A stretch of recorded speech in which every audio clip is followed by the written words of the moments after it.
mayor, por eso es que es responsable de ese mayor flujo sanguíneo hepático. Se forma por la unión, en este caso, de la vena esplénica con este tronco que lo llamamos espleno-mesaraico, ¿verdad? Tronco espleno-mesaraico. Bueno,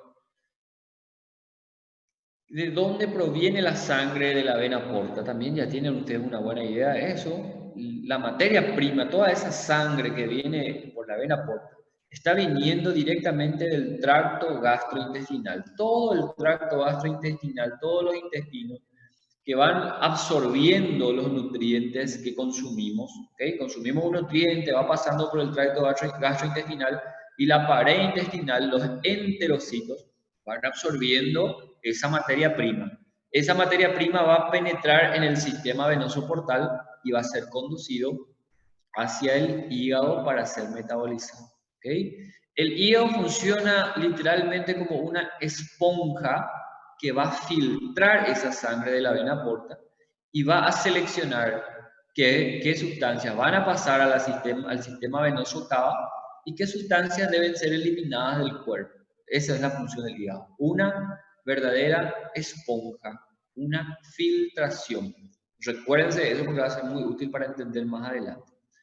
Ahora bien, como todo órgano, toda esta sangre que llega al hígado tiene que también ser drenado por algún sistema, ¿verdad? Ya habíamos mencionado también eso en clases pasadas. El sistema de drenaje venoso es a través de las venas hepáticas, ¿verdad? O venas suprahepáticas también, como son llamadas. Son tres: la hepática derecha, la hepática media y la hepática izquierda. Guarden esos importantes datos anatómicos que nos va a ser muy útil para entender después la patogenia de las patologías que vamos a ir hablando. ¿Ok? Entonces Quais podemos são decir essas? que Hepática direita, hepática médica. izquierda, derecha, media e izquierda. La izquierda es un poco más inconstante, pero también se describe. Entonces fíjense que para que la sangre, ojo con este detalle, guarden esta idea que les voy a dar. Para que la sangre o para que los nutrientes esenciales como aminoácidos, por ejemplo, estén disponibles en la circulación sistémica, tuvo que haber pasado tres pasos básicamente, ¿verdad? Tuvo que haber pasado por la vena porta, tuvo que haber pasado la filtración hepática y tuvo que penetrar así en las venas hepáticas para finalmente llegar al sistema de la vena cava. Y de ahí va a ser conducido al corazón y finalmente el corazón va a bombear a través de las arterias. Eso es algo básico que quiero que entiendan. ¿Okay? Bueno, esto ya sabemos. Esto es lo que es anatomía descriptiva. Lóbulo derecho, lóbulo izquierdo, por el ligamento redondo y el ligamento falciforme, ¿cierto? Cara inferior es donde tenemos más irregularidades. Esto es anterior y esto es posterior, ¿sí? Entonces, esto es derecho y esto es izquierdo. Entonces, aquí ven ustedes, en esta rama de una verdadera H, ¿por qué digo una H? Una H, como dicen ustedes. Vamos a tratar de dibujar. Ahí. Bueno, es como una H, ahí. Y finalmente acá, ¿verdad? Una H. Fíjense que en la rama anterior derecha de esta H, de esta H, es donde encontramos la fosa o el lecho de la vesícula biliar, ¿cierto? En la rama anterior izquierda es donde encontramos el ligamento redondo, ¿verdad? En la rama posterior derecha es donde encontramos el surco o lecho de la vena cava inferior. En la rama horizontal de esta acá es donde encontramos el híleo hepático. ¿Qué era el híleo de un órgano? El sitio donde literalmente penetran las estructuras vasculares, es decir, todo ese pedículo que ya mencionamos, es en esta parte donde penetra. Y en la rama vertical izquierda, posterior, es donde encontramos el ligamento venoso de Arancio, ¿verdad? Que son vestigios de estructuras embrionarias. No tiene mucha importancia, pero esto es algo anatomía pura, ¿verdad? Lo que ustedes ya saben. Borramos rapidito. Hasta aquí está claro, no hay ningún problema, ¿cierto? La distribución vascular es lo que acabamos de decir. Este es un detalle muy importante que me interesaría transmitirles. Si bien también es un detalle anatómico, como les digo, es algo que se pregunta casi seriadamente en todas las editales de exámenes de CONAREN, de revalida, se pregunta esto, y es un detalle anatómico que últimamente sufrió una modificación, ¿verdad? Yo me incluyo y tal vez ustedes también hayan aprendido mal, y por eso quiero aclarar hoy. ¿Alguien me recuerda cómo son los límites? ¿Alguien recuerda del triángulo de Calot? A ver si alguien se anima a recordar, no importa si se equivoca. Triángulo de Calot. Es muy importante estos detalles porque durante cualquier cirugía o durante cualquier intervención quirúrgica es obligatorio que el cirujano reconozca estas estructuras para evitar o prevenir una lesión de la vía biliar, ¿sí? Entonces, es obligatorio reconocer esto. El triángulo de Calot, ¿se recuerdan? Está formado, ¿sí? Muy bien.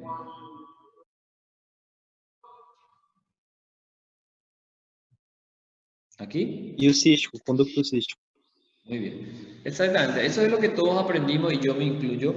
Y lastimosamente lo aprendimos mal. Hubo una revisión actual de este detalle anatómico y realmente es una pequeña modificación, un pequeño detalle, pero es justamente el motivo de las preguntas y de la pegadilla en los exámenes. El triángulo de calor realmente no es eso, ¿verdad? En realidad sí. Una parte sí. El límite derecho, conducto cístico. El límite izquierdo, el conducto hepático común. Pero el límite superior, en vez de ser el borde inferior del hígado, es la propia arteria cística. Esto es triángulo de calor. ¿Ok? Triángulo de calor. Y el contenido de este triángulo de calor, aquí tiene que estar el ganglio cístico o ganglio de Mascagni. ¿Ok? Entonces, esa pequeña variación, ese pequeño detalle, básicamente es lo que es el límite superior. Esto es triángulo de Calot.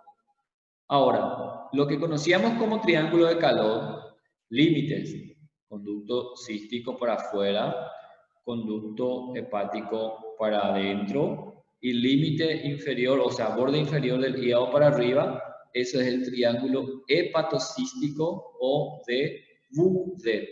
Ojo con eso, voy a escribir en el chat el nombre Boudet. ¿Ok? Ahí se fue en privado para una compañera, voy a poner para todos. Boudet.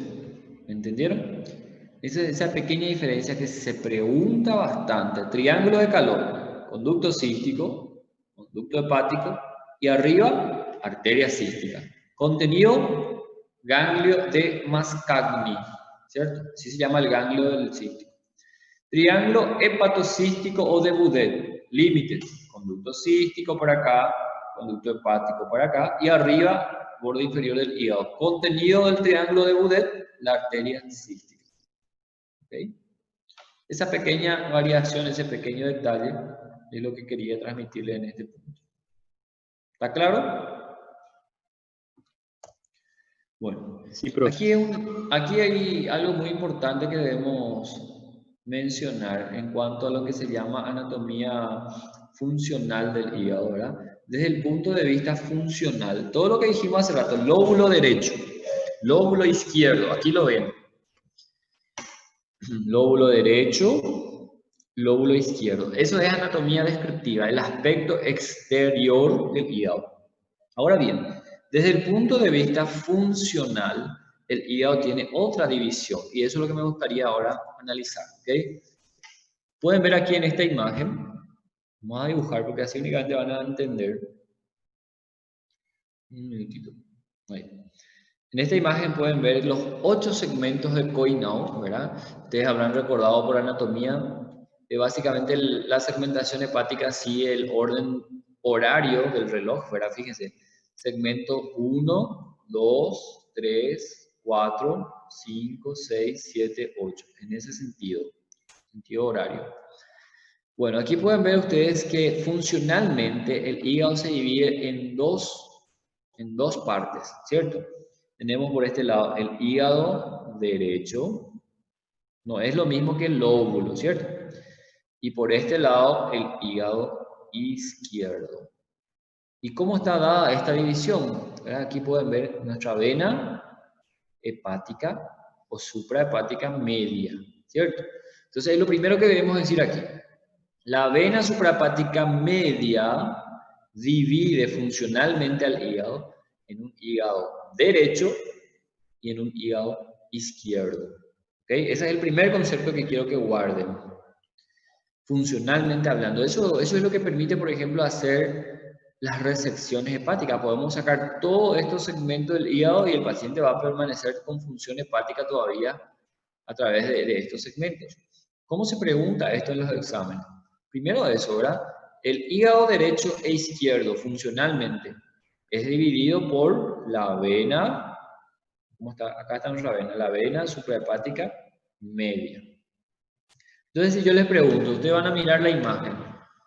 El hígado derecho está formado por ¿cuáles de los segmentos hepáticos?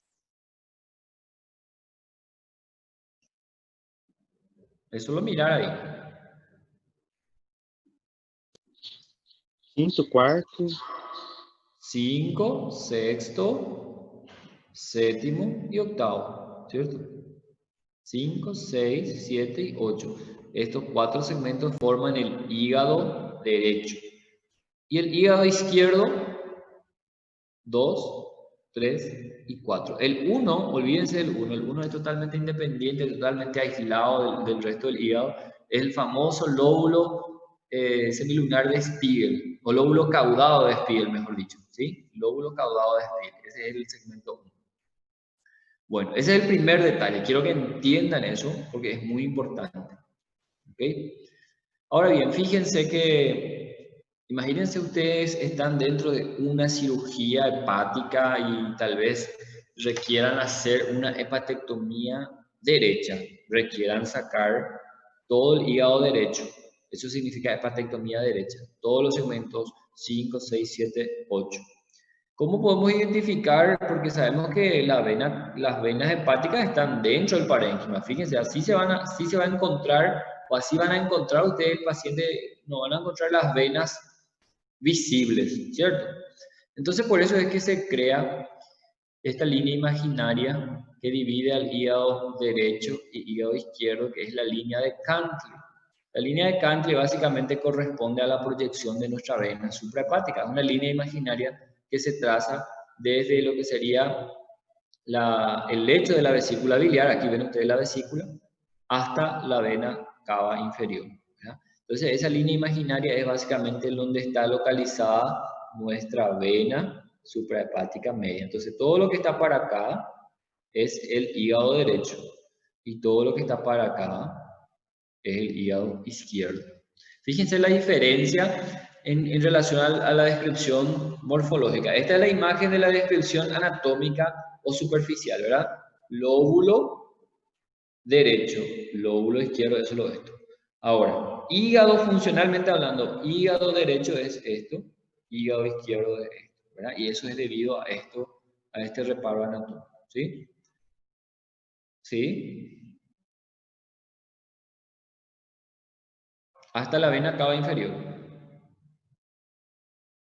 Esa es la línea imaginaria de Cantley, ¿cierto?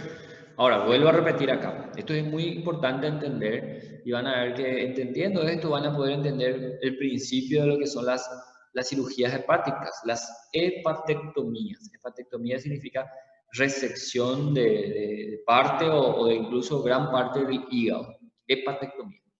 Vuelvo a repetir. Funcionalmente hablando, el hígado se divide en un hígado derecho y un hígado izquierdo.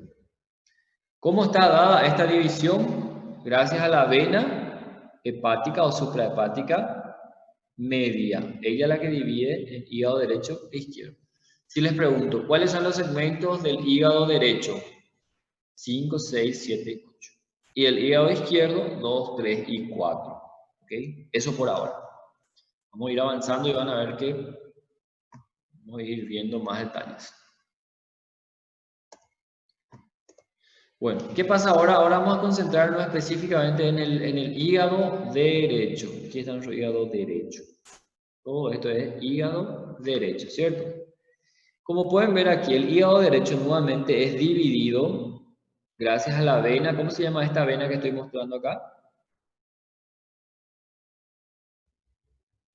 Suprahepática direita. Suprahepática o hepática derecha, ¿cierto? Entonces, el hígado derecho en su totalidad es dividido en dos sectores.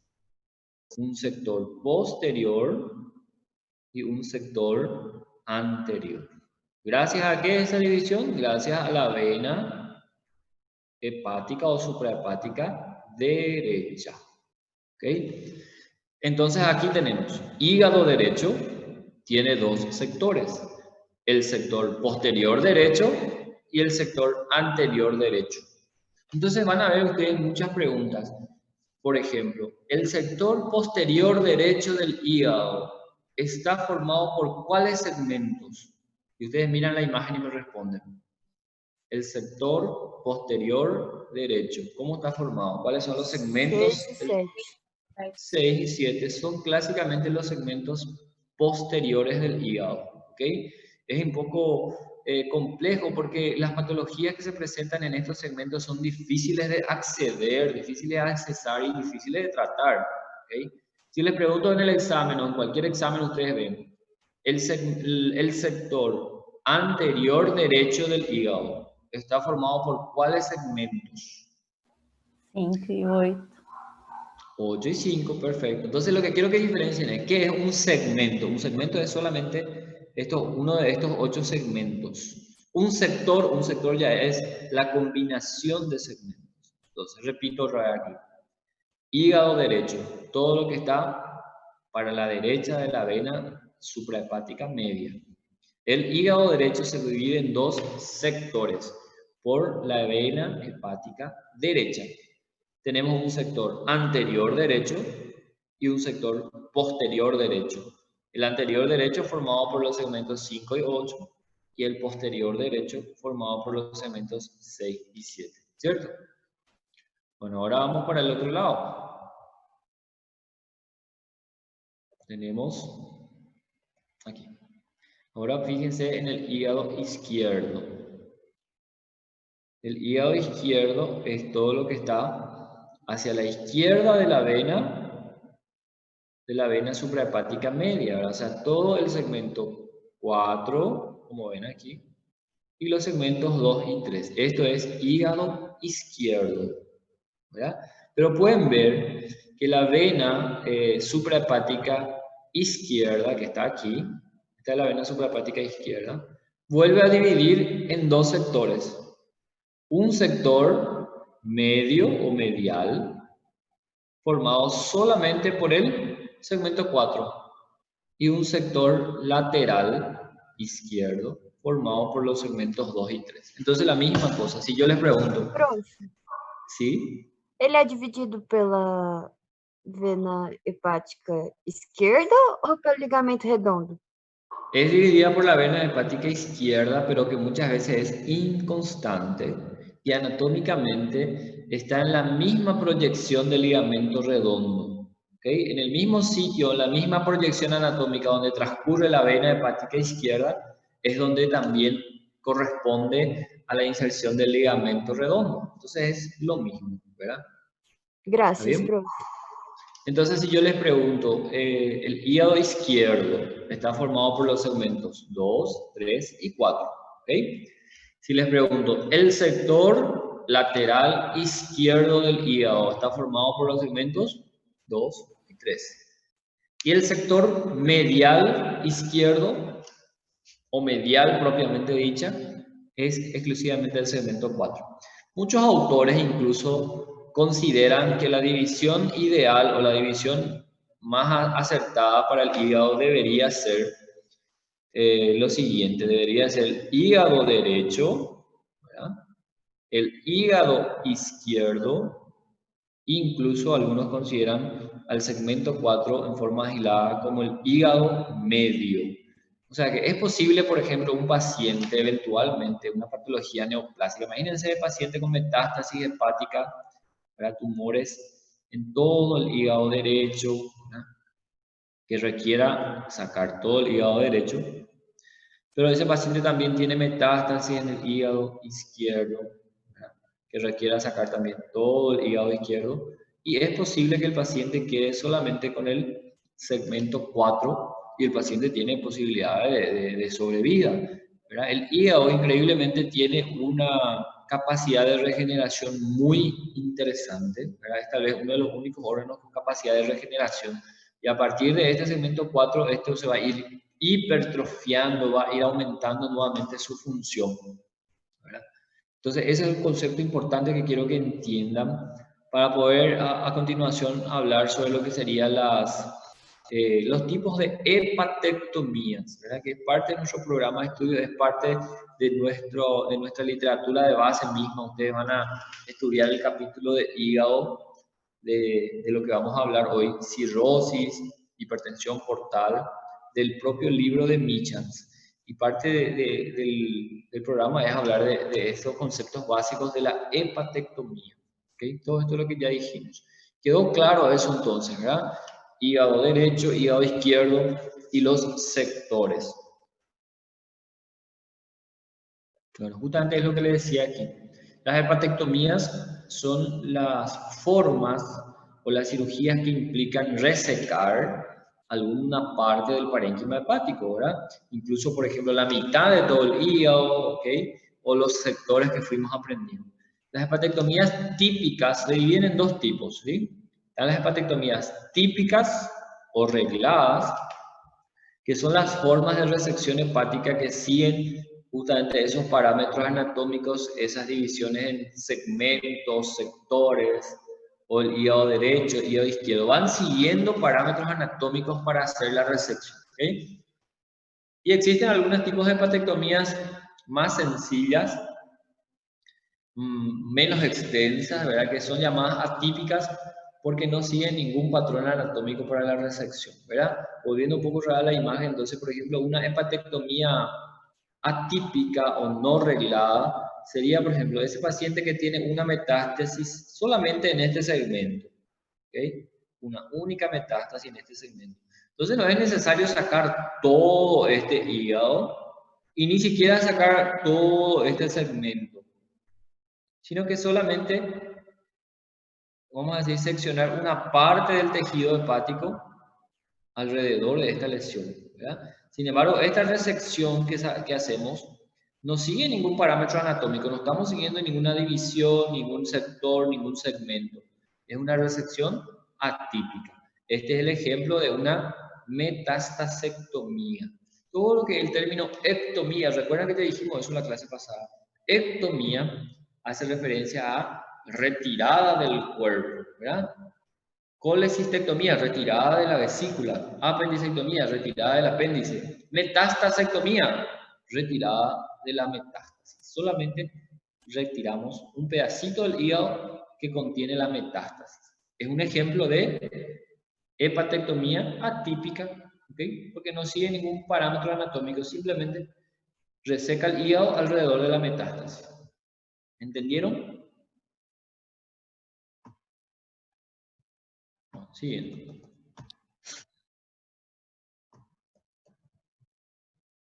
Un ratito.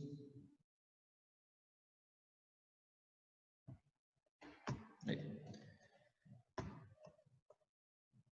Aquí tenemos los ejemplos, ¿verdad? Los ejemplos de hepatectomías típicas o regladas, ¿verdad? Lo que llamamos sectoriectomías, resección de sectores. ¿Recuerdan? Por ejemplo, el sector posterior derecho. Cuando decimos una sectoriectomía posterior derecha, estamos diciendo que estamos sacando los segmentos 6 y 7, que son lo que ya aprendimos, los componentes de un sector posterior derecho. Si estamos diciendo una sectoriectomía lateral izquierda, estamos sacando los segmentos 2 y 3. ¿Okay? Segmentectomía es sacar solo un segmento. Un segmento, por ejemplo, solo el segmento 2 o solo el segmento 3. ¿Ok?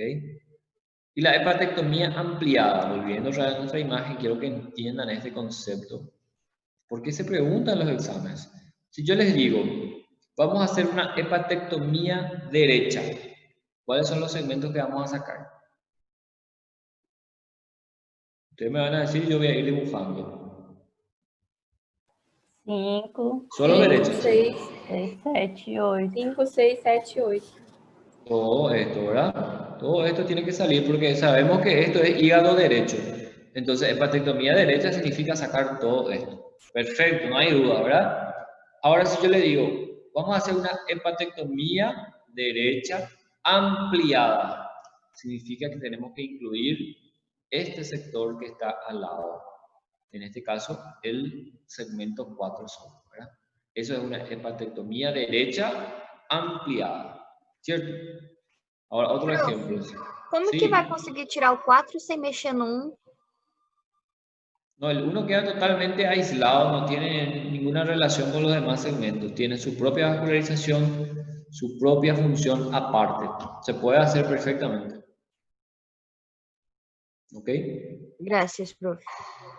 Ok, ahora fíjense en el otro ejemplo. Si les digo, vamos a hacer una hepatectomía izquierda, ¿qué debemos sacar? 2, 3 e 4. Eso es hepatectomía izquierda, perfecto. Y si le digo hepatectomía izquierda ampliada, tenemos que ampliar también a este sector. Entonces es 2, 3, 4 y 5 y 8. ¿Ok? Eso es hepatectomía izquierda ampliada. Conceptos básicos, prácticamente anatómicos, pero les cuento que esto se pregunta muchísimo. Van a encontrar varias preguntas en exámenes de cirugía en relación a esto. Y ahora ya entendieron sin ningún problema. Prof, ¿Sí? é possível ter que fazer uma hepatectomia só do 1? Sí, también es posible, pero habitualmente no existe una patología que afecte, por ejemplo, solo al segmento 1. Generalmente son los segmentos más superficiales, los productos de metástasis o hepatocarcinoma, ¿verdad? Difícilmente se afecta solamente el segmento 1, pero se puede hacer también una segmentectomía solamente del segmento 1. Graças, prof. Professor, ¿Sí? depois da retirada desses lóbulos, esse espaço que fica não pode trazer outras implicações para o paciente? No, obviamente queda como un espacio muerto, ¿verdad? Se deja un sistema de drenaje y todo eso, pero en un tiempo después el hígado remanente increíblemente va creciendo nuevamente en volumen y puede llegar a ocupar nuevamente ese espacio vacío. ¿Verdad? Es una de las capacidades fundamentales del hígado, la capacidad de regenerarse y aumentar incluso en volumen. ¿Ok? Obrigado. Bueno, son conceptos básicos de las hepatectomías y principios incluso de trasplantes hepáticos, ¿verdad? La parte de fisiología del hígado también es muy importante. El hígado básicamente, como ya dijimos, es como una usina del cuerpo, ¿verdad? Es prácticamente el principal órgano metabolizador de muchas sustancias como carbohidratos, la gluconeogénesis, la glucogénesis, todo ese procedimiento que ustedes conocieron por bioquímica se produce en el hígado, los lípidos, las proteínas, la principal proteína del cuerpo, que es la albúmina, se sintetiza en el hígado. La producción de bilis, la bilis se sintetiza en el hígado. Recuerden la bilis que tiene sustancias como por ejemplo, acá ven ustedes, ¿verdad? Agua, sales biliares, lecitina, bilirrubina, todos son sustancias que encontramos en la bilis. Bilis que se sintetiza por el hígado 1000 a 1500 ml por día. Fíjense la cantidad. Bueno, y en base a esa bilis sobre todo, tenemos que saber que uno de los principales componentes de la bilis son las sales biliares, los ácidos biliares, ¿cierto? Y en ese concepto tenemos que entender lo que es la circulación o ciclo enterohepático. Entero viene de intestino y hepático viene de hígado, ¿verdad? ¿En qué consiste esto? Vamos a tratar de entender un poquitito. Todos ya más o menos sabemos la anatomía, ¿verdad? El hígado, donde se sintetiza la bilis, ¿verdad? La bilis se excreta a través de las vías biliares. Las vías biliares a su vez desembocan en el intestino, ¿verdad? En el duodeno específicamente. Es la bilis la encargada de teñir las heces, ¿verdad? Y va viajando la bilis por todo el tracto gastrointestinal. Una parte de esa bilis es eliminada por las heces, va a terminar siendo eliminada por las heces, ¿sí? Pero una parte, específicamente las sales biliares, los ácidos biliares, van a ser nuevamente reabsorbidos por los enterocitos. Y ya habíamos mencionado esto. Las sustancias que son reabsorbidas por la pared intestinal, ¿dónde van a ir? ¿Alguien me puede decir, por favor? A ver si estamos atentos a la clase. Una sustancia dentro de la luz intestinal, en este caso el ejemplo estamos dando los ácidos biliares. Y si son reabsorbidos por la pared intestinal y los enterocitos, la mucosa intestinal, y va a prácticamente ser transferida como materia prima, ¿dónde va a ser conducida y a través de qué sistema? De volta para a veia porta. A través del sistema venoso portal nuevamente va a ser conducido al hígado. Y eso es lo que llamamos círculo o ciclo enterohepático de los ácidos biliares, ¿verdad? Es como un reciclado de los ácidos biliares, ¿verdad? Y eso es lo que mantiene el pool necesario de ácidos biliares en el cuerpo, ¿ok? Y fíjense cuán efectivo es esto. Es tan efectivo que de toda la cantidad que circula de ácidos biliares, de 4 a 6 gramos de ácidos biliares que circula, es el total, solamente es necesario que el hígado sintetice de nuevo 300 a 500 miligramos. Es decir, el resto es gracias a este ciclo enterohepático de los ácidos biliares, ¿verdad? Y esto también es importante para poder entender por qué en muchas patologías que vamos a ver más adelante, patologías que afectan la absorción intestinal, ¿okay? Patologías que afectan la absorción intestinal, entonces se corta este círculo enterohepático. O en las propias obstrucciones de las vías biliares, también se corta el ciclo enterohepático, ¿verdad? Y hay por eso deficiencia de ácidos biliares, ¿okay? Esto es un mecanismo bastante efectivo del cuerpo humano que mantiene los ácidos biliares en cantidades suficientes. Entre las otras funciones del hígado, ¿sí? ¿Cómo? ¿Qué pasó, João? Ah, ya. Esta parte.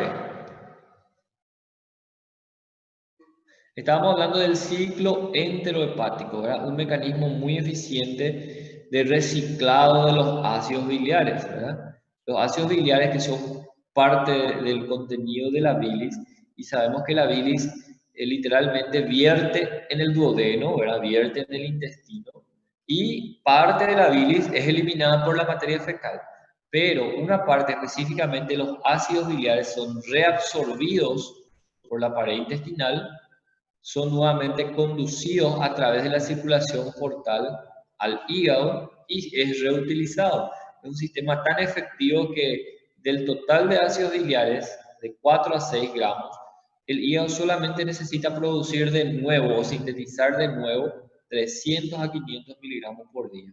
El resto, la mayor parte, es proveída gracias a esa circulación enterohepática, ¿verdad? Y ese mecanismo puede estar afectado en situaciones de obstrucción de la vía biliar y en situaciones de mala absorción de la pared intestinal, ¿okay? Que vamos a ver más adelante y vamos a recordar nuevamente esto, ¿sí? Que va a ser responsable de los síntomas del paciente, ¿verdad? ¿Sí? ¿Algo más? Bueno, fíjense, entre las otras funciones del hígado que ya dijimos, síntesis de proteína, la albúmina sobre todo, eliminación de toxinas. Ya dijimos que el hígado prácticamente representa como una esponja que va a filtrar la sangre que llega por el sistema portal, ¿cierto? Ella es la que va a seleccionar sustancias que puede pasar la circulación sistémica y sustancias que deben ser eliminadas nuevamente, por ejemplo, por la propia bilis, ¿okay? Interviene en el metabolismo de la bilirrubina. En la clase pasada ya habíamos mencionado que la bilirrubina, mejor dicho, se forma en el bazo. ¿Recuerdan? Por la destrucción de glóbulos rojos se forma la bilirrubina en forma indirecta. Y esa bilirrubina es conducida a través de la vena esplénica al hígado. Y en el hígado es donde se va a producir el metabolismo de la bilirrubina. ¿Alguien recuerda cuáles son los 3 pasos del metabolismo de la bilirrubina?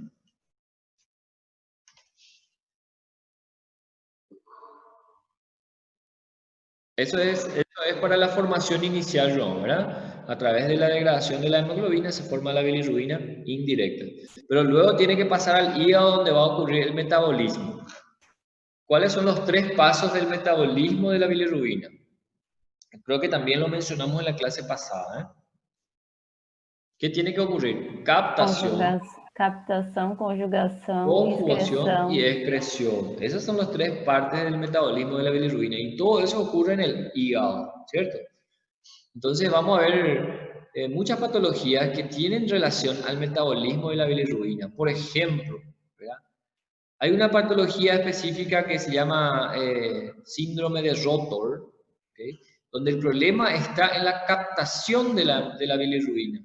No puede captarse la bilirrubina, entonces el paciente comienza a tener hiperbilirrubinemia indirecta, ¿verdad? Por problemas del metabolismo de la bilirrubina, ¿verdad? ¿Okay? ¿Qué más se produce en el hígado? La síntesis de los ácidos biliares que acabamos de decir. Factores de coagulación. El paciente que tiene un trastorno hepático, un problema hepático, puede tener problemas de coagulación. Asimismo, ahí Bruno también y Julia estaban diciendo captación, conjugación y excreción, ¿verdad? Excelente. Hormonas. Pacientes que tienen problemas hepáticos tienen trastornos hormonales. Vamos a ver justamente ya enseguida. El paciente, por ejemplo, con una cirrosis hepática, un trastorno que afecta al hígado.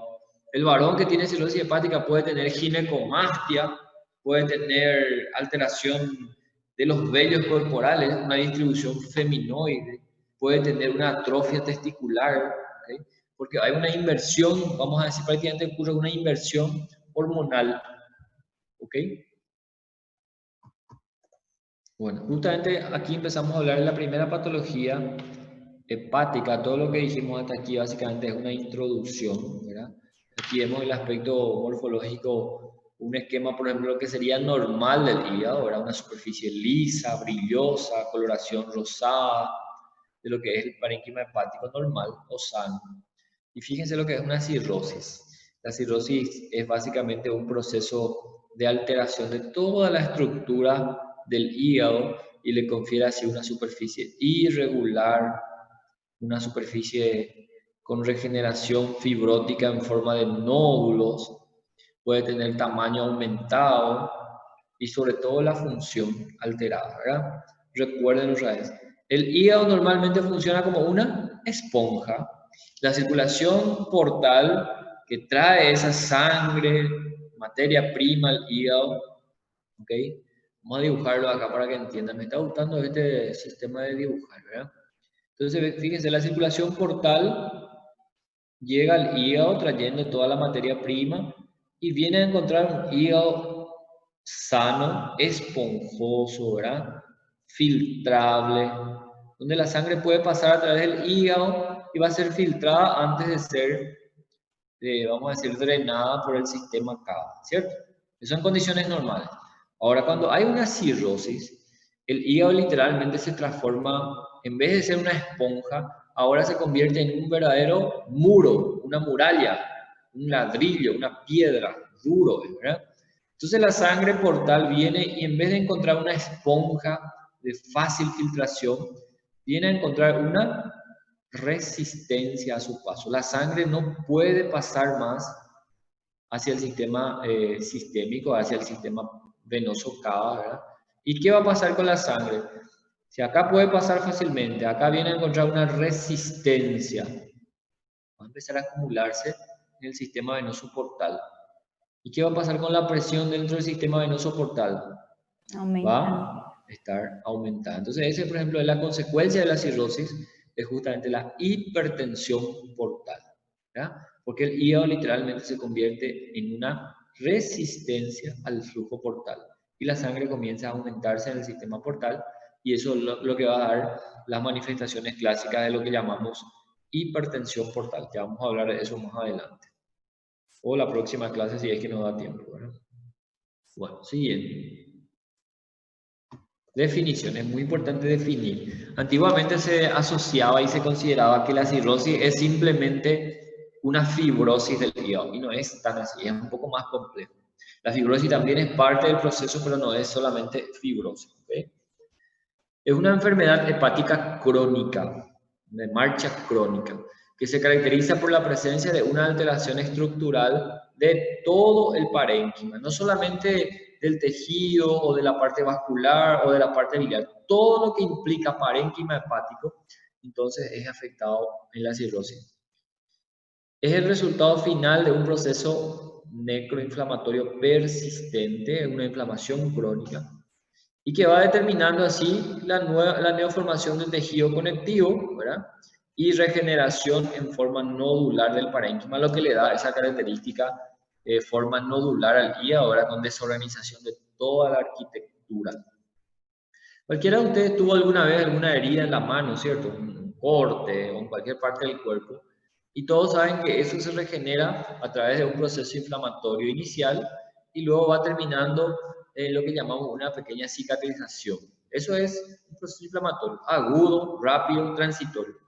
Ahora, cuando la lesión o la agresión al hígado, por ejemplo, es crónica, ¿cuál puede ser esa agresión crónica? Alcoholismo crónico, por ejemplo.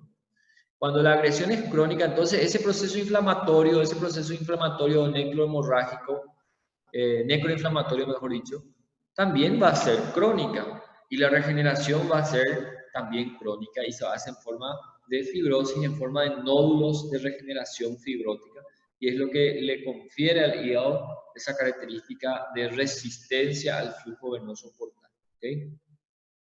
Causas, pregunta de examen, y sobre todo tienen que saber cuáles son las 3 causas más frecuentes de cirrosis. ¿Cuáles son los 3 daños hepáticos crónicos que pueden desenvolver la cirrosis? Y el primero y el más frecuente de todos, ojo con esto, alcoholismo crónico, ¿verdad? Lógicamente no cualquier tipo de alcoholismo, ¿verdad? Yo sé que aquí, por ejemplo, la mayoría tal vez consume bebida alcohólica, y no significa que ustedes van a desarrollar cirrosis hepática por eso, ¿verdad?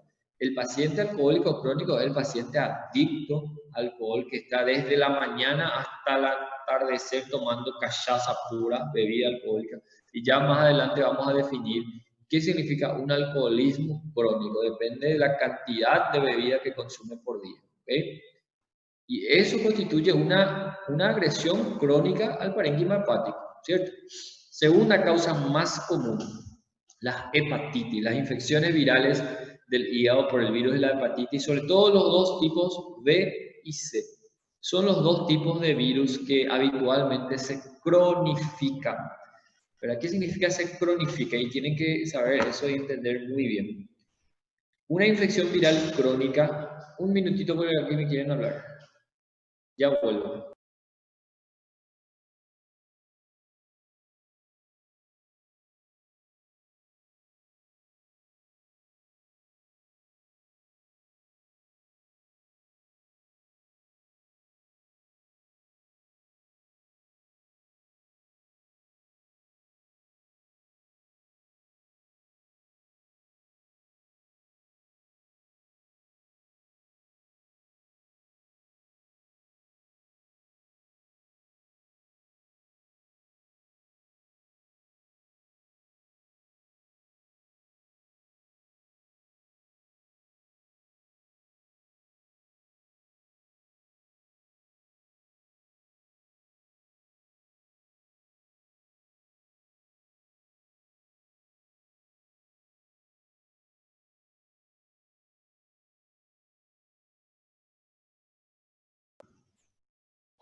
¿Me escuchan todos? Sí. Chicos, una pequeña pausa de 5 minutos y ya seguimos porque acá van a trabajar sobre la lista un rato, ¿ok? 5 minutitos y ya volvemos.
Muy bien, chicos, vamos a volver para terminar nuestra clase.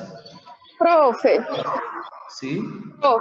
eu não sei se o senhor viu minha mensagem, mas eu entrei uns minutinhos atrasada antes do questionário. Só colocou presença para mim? É Maria. Maria Alves. María Alves. Sí, sí, sí, listo, María. Tranquila. Ah, sí, profe, gracias. De nada. Muy bien, estábamos hablando de las causas entonces de la cirrosis, ¿verdad? La primera y la más importante de todas es el alcoholismo crónico, la hepatitis viral, las formas B y C, sobre todo que son las formas que se cronifican, ¿verdad?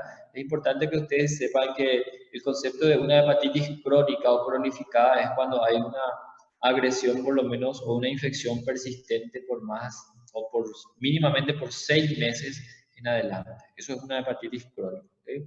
Y son las formas B y C las que más tienden a cronificarse. ¿Okay? La tercera causa más común es la autoinmunitaria o autoinmune. Y hoy día viene ganando bastante de terreno también las esteatohepatitis, ¿verdad?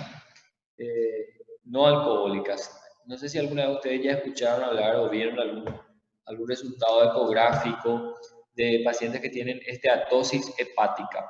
Esteatosis hepática son acúmulos de grasa en el parénquima hepático, ¿verdad? Que hasta hace poco tiempo no se le daba mucho valor, no se le consideraba prácticamente precursor de ningún tipo de patología. Sin embargo, hoy día se sabe que en el contexto de un paciente con un síndrome metabólico, diabético, obeso, con dislipidemias asociadas, la esteatosis hepática representa también una de las causas crónicas de agresión al hígado, ¿verdad? Y también posiblemente causa para desarrollar cirrosis, ¿ok? Las otras causas son mucho menos frecuentes. Lo que tienen que saber es estas tres primeras causas, las tres causas más frecuentes de cirrosis hepática. Sí. Hepatitis autoinmunitaria. Hepatitis B e C, João, não A e B. B e C, exatamente. Prof, Sim. então a esteatohepática, esse negócio aí não é uma das três primeiras causas, né?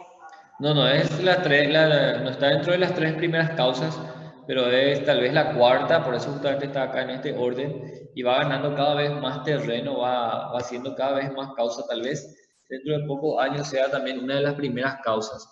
Esto se está viendo sobre todo en países americanos, en Estados Unidos, donde la población en sí tiene gran índice de síndrome metabólico, ¿verdad? Hay gran cantidad de pacientes obesos, dislipidémicos, relacionados al estilo de vida, y se está viendo que también estos pacientes van generando cirrosis a consecuencia de esto, porque no se evidencia ninguna otra posible causa y se considera que la esteatohepatitis, la esteatosis hepática crónica también puede ser dañina. ¿Okay? Gracias, profe.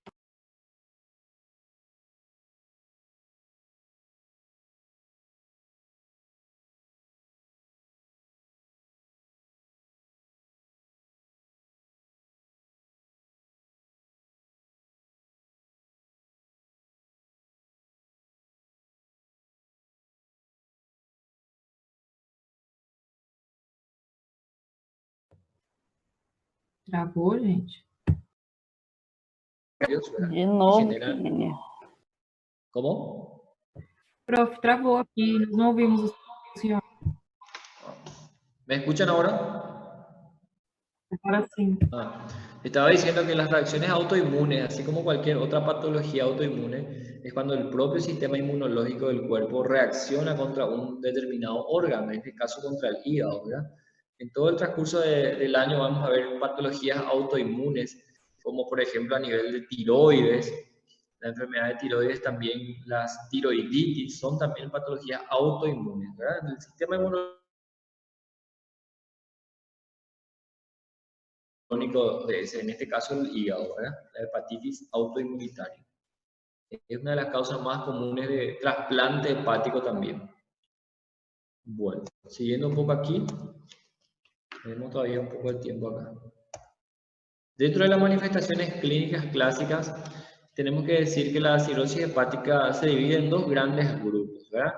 En las etapas iniciales la enfermedad es más bien compensada y los signos y síntomas que aparecen son muy inespecíficos. Es muy difícil llegar al diagnóstico de estos pacientes en la etapa inicial, porque todos los síntomas pueden ser muy vagos, no sugieren la presencia de cirrosis, ¿verdad?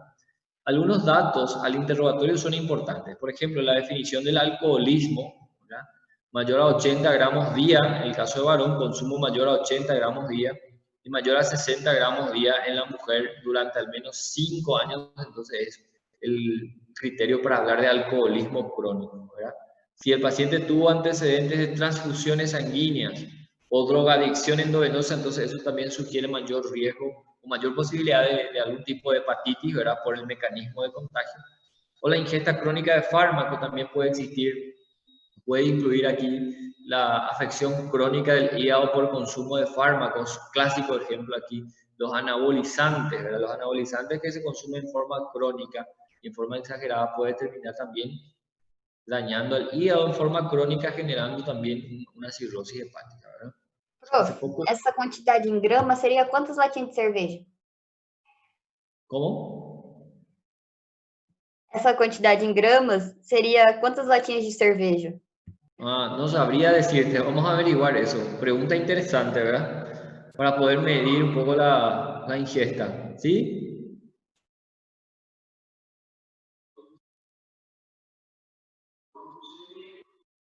No, es más bien de alcohol, por eso es un poco difícil estimar la pregunta de la compañera de cuántas latitas representa, ¿verdad? Es más bien de alcohol mismo, ¿verdad? Por eso es importante vamos a decir, el porcentaje de alcohol que tienen las bebidas. Vamos a averiguar exactamente a qué dosis representa bebida alcohólica o si hace más bien referencia a bebida destilada, ¿verdad? Bebida destilada pura. ¿Ok? Vamos a averiguar eso. De mi parte, yo también les pido que ustedes averigüen. ¿Está bien? Bueno, puede ser. Entonces ahí ya averiguaste, ya Romo, ¿verdad? Prof, Sí, te escucho. em relação à transfusão, eu vou perguntar porque recentemente eu tive que receber transfusão sanguínea. Nesse caso, seria pela transfusão mesmo que eu poderia desenvolver uma hepatite?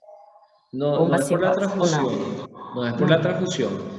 Hoy día esto es muy improbable, ¿verdad? Pero obviamente la sangre que vos recibiste o la sangre que recibe un paciente actualmente pasa por un proceso muy minucioso de estudios, ¿verdad?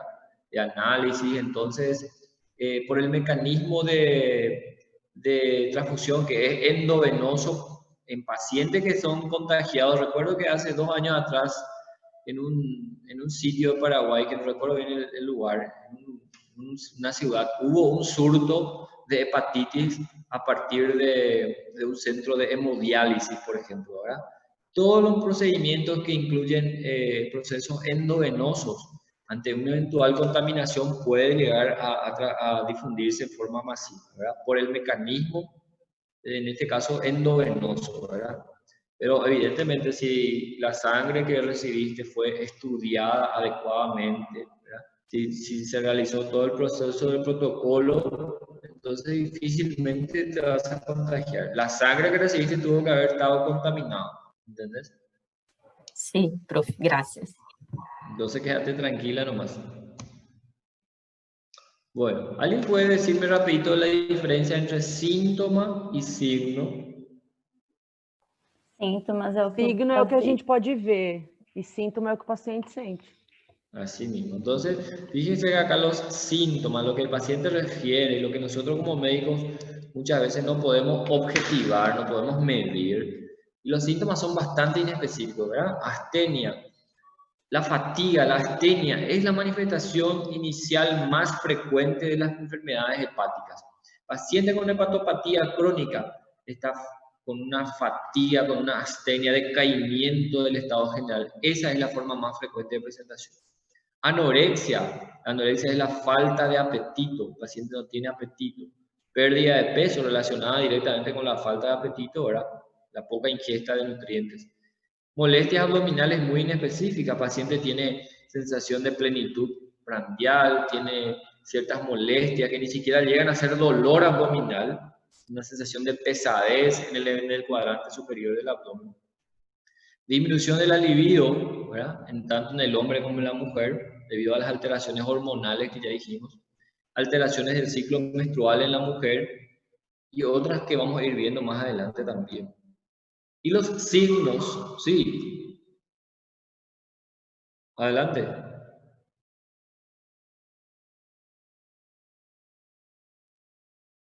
Como estos.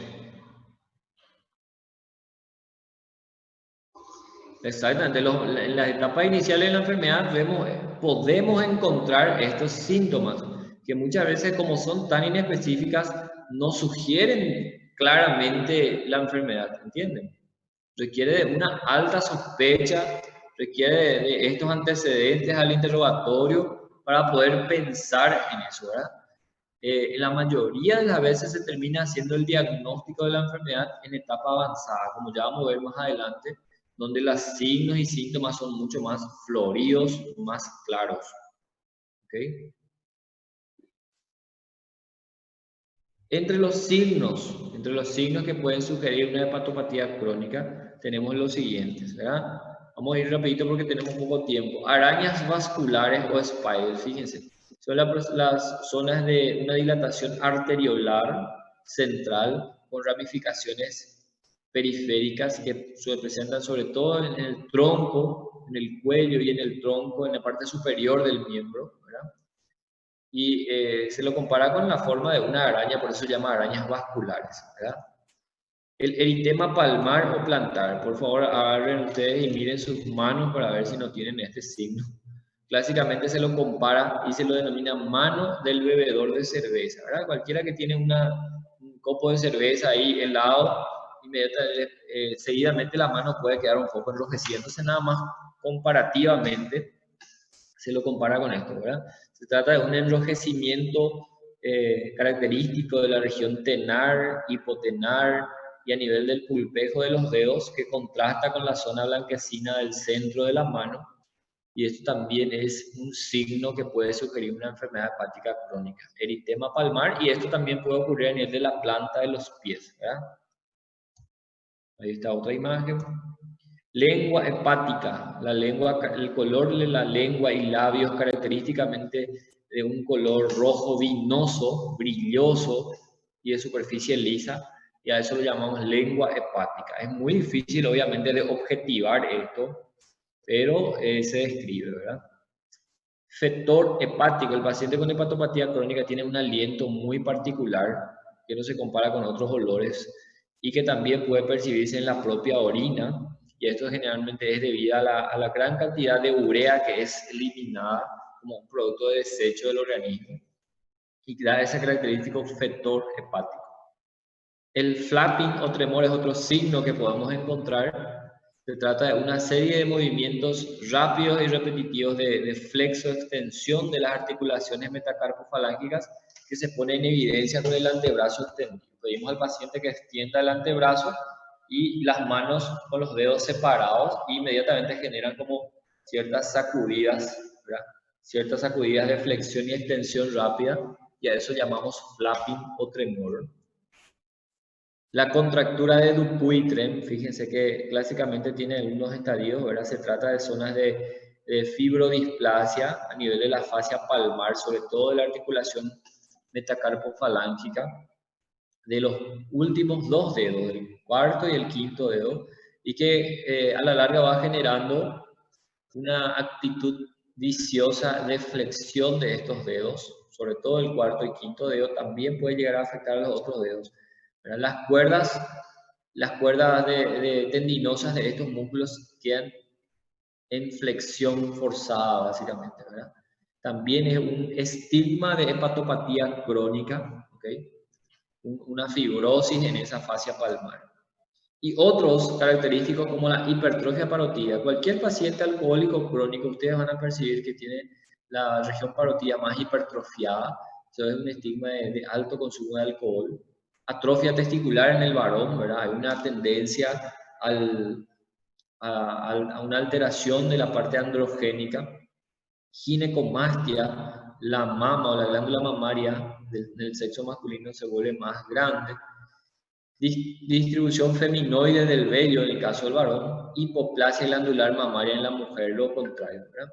Y también es común encontrar hepatomegalia, el hígado aumentado de tamaño, así también el bazo aumentado de tamaño. Ya más adelante vamos a entender por qué hay esplenomegalia si el problema está en el hígado. Y esto sí, ya para terminar, esto sí era João, creo que le preguntó, ¿verdad?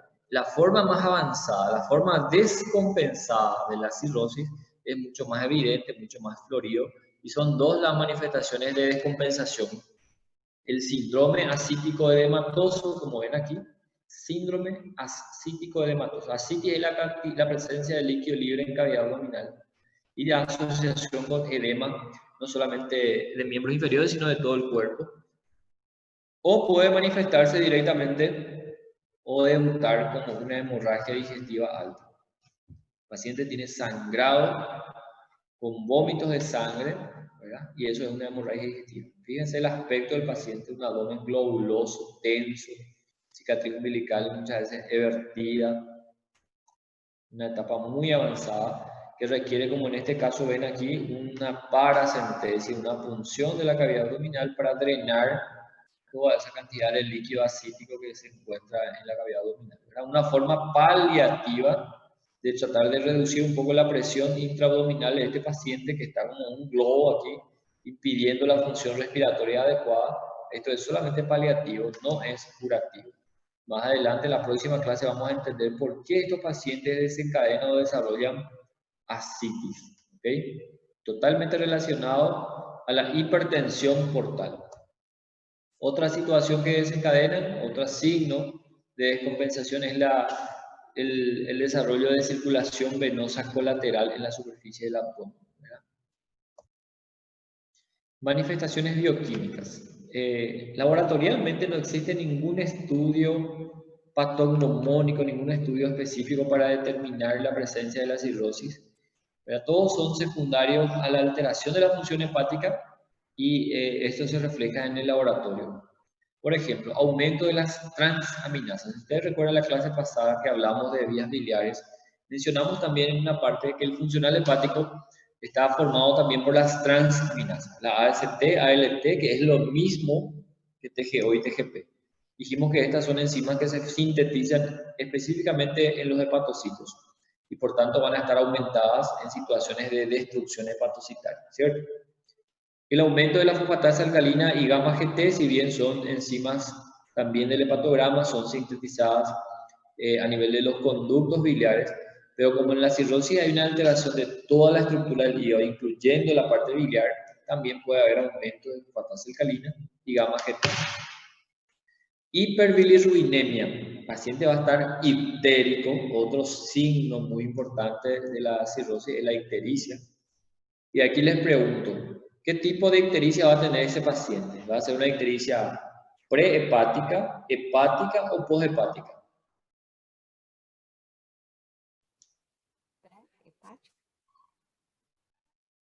A ver si alguien puede. Poshepática es todo lo que vimos en la clase pasada, los procesos obstructivos de la vía biliar. Parece que va a ser prehepática, ¿verdad, doctor? Prehepática, sin embargo, era todos los problemas que ocurren en el bajo, ¿verdad? Donde aumenta la destrucción de glóbulos rojos.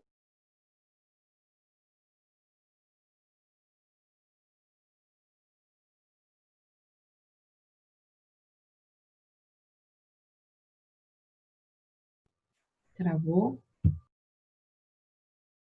Pensei que era minha internet.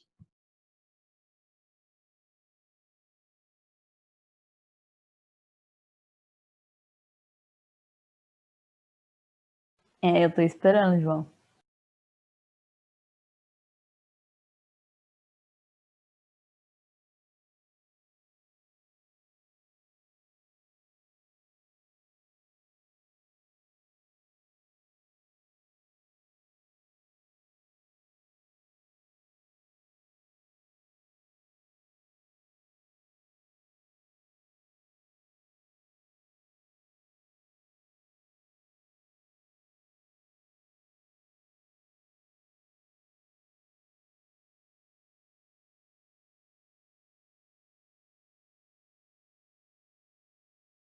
¿Ahora sí? Ahora sí, profe. Sí, ahora sí. ¿Hasta dónde estábamos hablando?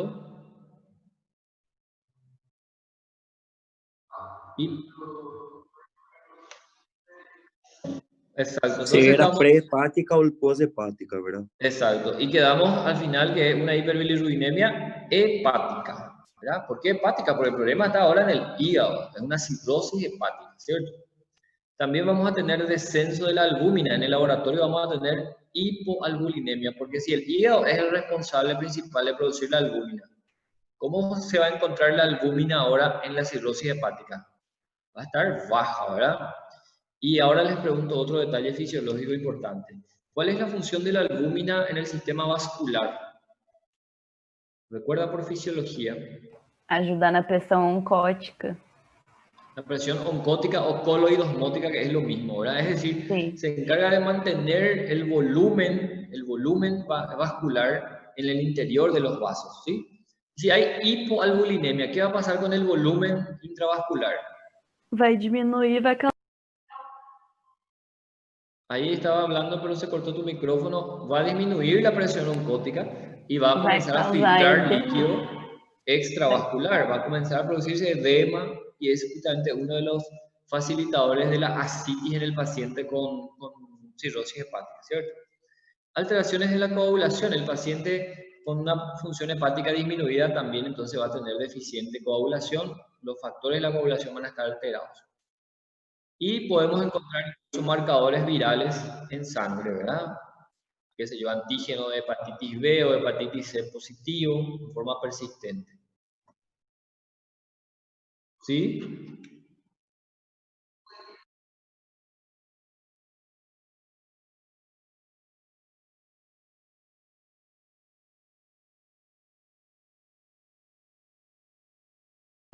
En parte es debido a la hipoalbuminemia. Más adelante vamos a entender qué más tiene que agregarse para que ocurra la ascitis, ¿ok?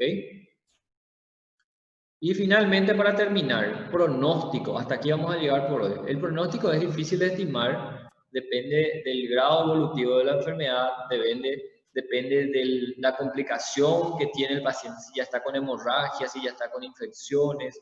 Pero para estimar el pronóstico se realiza y tienen que saber esta escala que se llama de Chailey-Cook, ¿verdad? Donde tenemos estos parámetros para valorar ciertos puntajes y estimar así la escala de gravedad. En realidad la escala de Chailey-Cook lo que determina es el grado de funcionalidad hepática. ¿Qué tan funcionante o desfuncionante está el hígado en ese paciente, ¿verdad? La ascitis es uno de los parámetros, ¿verdad? Ausente, 1 punto. Si es ascitis leve, 2 puntos. O si es ascitis moderada, 3 puntos. Es el parámetro más difícil de objetivar, ¿verdad? ¿Cómo podemos saber si una ascitis es leve o moderada? Bueno, clásicamente se dice que es leve si es que solamente puede ser visualizada por ecografía, por ejemplo, ¿verdad? Y moderada cuando se puede ya detectar en el examen físico mismo o a la simple inspección. La bilirrubina, cuanto más alterada está la bilirrubina, mayor va a ser el daño hepático, ¿cierto? La albúmina, al contrario, cuanto menor es la albúmina, mayor va a ser el daño hepático. El tiempo de protrombina, el INR específicamente marca los parámetros de la coagulación. La alteración del INR entonces mayor va a ser la afectación hepática. Y la encefalopatía, que vamos a hablar sobre todo en la clase que viene, la encefalopatía hepática, alteración del sistema nervioso central a consecuencia de la disfunción hepática. Y eso vamos a establecer también los grados. Sumando los puntajes, yo lo que quiero que ustedes sepan es cuáles son los parámetros que evaluamos, ¿cierto? No quiero que decoren estos números de leve, moderado, no.